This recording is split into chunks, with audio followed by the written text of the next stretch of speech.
हजारीबाग सदर विधायक मनीष जायसवाल ने प्रेस कॉन्फ्रेंस कर राज्य सरकार पर लगाए कई एक गंभीर आरोप।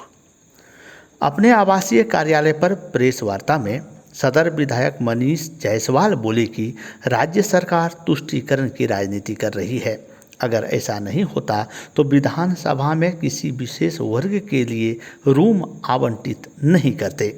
वहीं अपना पक्ष रखते हुए बोले कि मैंने जनता के हित में विधानसभा में लगातार प्रश्न उठाता रहा हूं और आगे भी ऐसा करता रहूंगा।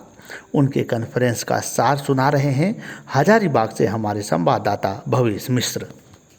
वहाँ पर इन्होंने धर्म की राजनीति को जो है प्रोत्साहन दिया, जिसको लेकर के सड़क से लेकर के सदन तक आपने देखा होगा कि विरोध हुआ।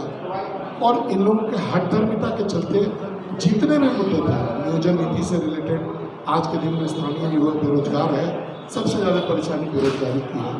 ये मुद्दा नहीं हो सका, नहीं आ सका, उन्होंने इस पर बहस करने का जरूरत ही नहीं समझा। लॉ एंड ऑर्डर की स्थिति खराब है, इस पर भी इन्होंने बहस नहीं किया। इस राज्य में बलात्कार हो रहे हैं, उग्रवाद की घटनाएँ हो रही हैं, हत्याएँ हो रही हैं, मतलब जो है हर जिला में लॉ एंड ऑर्डर सेकेंडरी है, उस पर भी कोई ध्यान नहीं दिया। भ्रष्टाचार का विषय था, उस पर भी इन्होंने ध्यान नहीं दिया। अन्य जो विषय थे, चाहे वो धर्मांतरण का विषय हो, आपको विद्युत का जो है बिजली की खराब व्यवस्था हो, इन सभी के विषय में इन्होंने चर्चा का अवसर ही नहीं दिया। इन दिनों झारखंड प्रदेश में मानसून सत्र का समापन हुआ है। समाप्ति के पश्चात मनीष जायसवाल जी अपने क्षेत्र में पहुंचे और उन्होंने एक प्रेस वार्ता का आयोजन किया।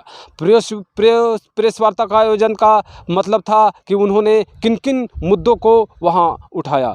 तारांकित प्रश्नों के आधार पर प्रश्नकाल में उन्होंने कुल 13 प्रश्न उठाए, जिसमें कुछ अनुसूचित क्षेत्र के, कुछ विकास के, कुछ अन्य इस तरह के मुद्दों को उन्होंने सदन के पटल पर पुरजोर तरीके से रखा। उन्होंने साफ साफ कहा कि झारखंड की सरकार निकम्मी हो चुकी है। यह न बेरोजगारों को रोजगार देती है, न और इनकी तुष्टीकरण की नीति इतनी अधिक बढ़ गई है कि इन्होंने एक विशेष समुदाय को नमाज पढ़ने के लिए कक्ष का आवंटन तक कर दिया, जिसके पुरजोर विरोध के बाद अभी एक अस्थायी समिति का गठन किया गया है, जो 45 दिनों के अंदर यह तय करेगी कि क्या नमाज का स्थान लोकतंत्र के मंदिर में अनिवार्य है।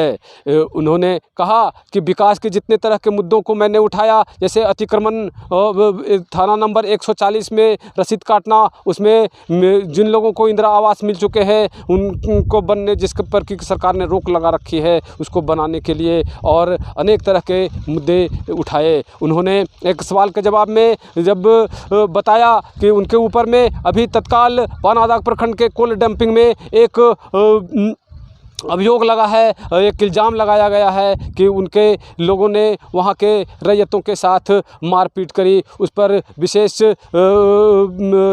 चर्चा करी और उन्होंने वहाँ की पूरी स्थिति को समझाया और कहा कि वहाँ के रैयतों के साथ मैं हूँ, साथ में हमेशा उनकी हर लड़ाई में मैं साथ खड़ा रहा हूँ और मैं हमेशा खड़ा रहूँगा, यह उन्होंने वादा किया है। और उन्होंने कहा है कि कुछ लोग फंसाने के लिए, उनको बदनाम करने की साजिश के अंतर्गत वहां पर इस तरह के हुड़दंग किए, इस तरह की कोई वाकया नहीं है और यह अब पुलिस जांच करके बताएगी कि अब क्या होगा। अभी कुछ कहना उसमें मुनासिब नहीं है।